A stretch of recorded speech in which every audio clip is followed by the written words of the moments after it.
Hey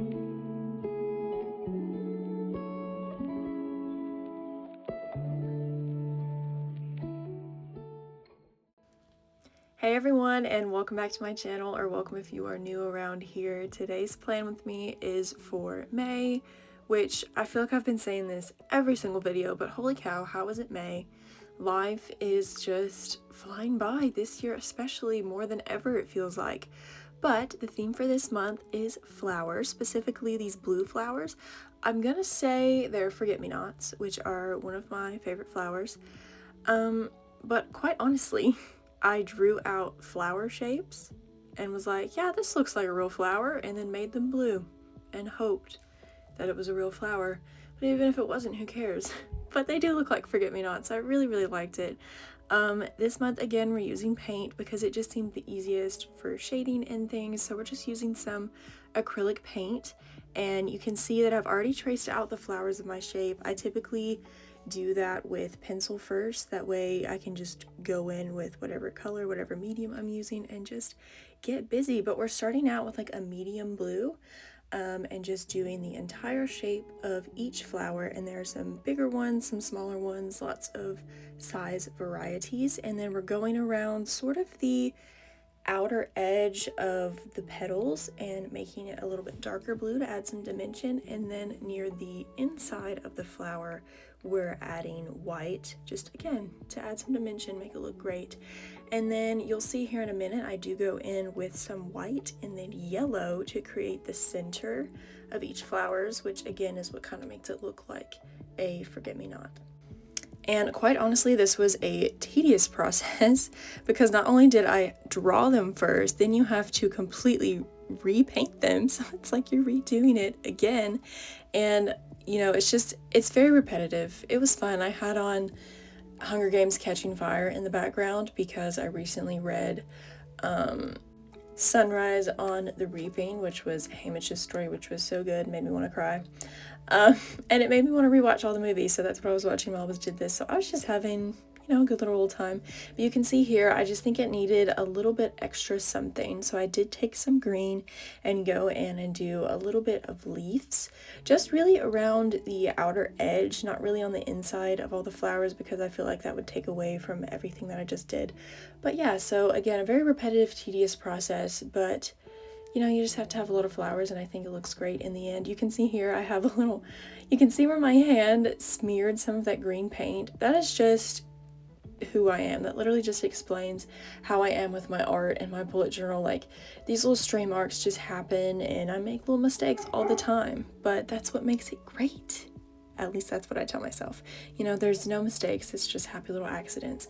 But onto the left side from the title page, we are doing our May best spread, which is where I write the best thing that happened every day, or I try to at least do every day.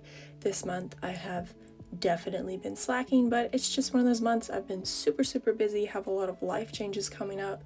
I'm actually doing some pre-filming and pre-recording and editing so that I can get all these things set up and scheduled so I don't have to worry about them when I'm going to be stressed and moving and doing all kinds of things. So that's where we are. But moving on to the title, I loved this more cursive font for this, and I really liked that I did vertical instead of horizontal. Here I'm just using my Sharpie fine liner, I'm pretty sure, but I need to buy some new ones because they are running very low on ink. You can also see where I tried to cover up my paint smudges with some white paint, but you know, did the trick.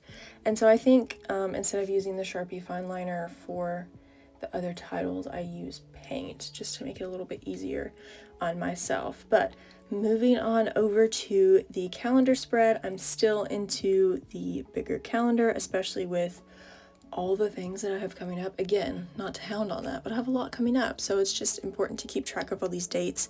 Again, going in with blue, carving out the initial flower shape, going in with a darker color, lighter color, yellow center, adding some leaves.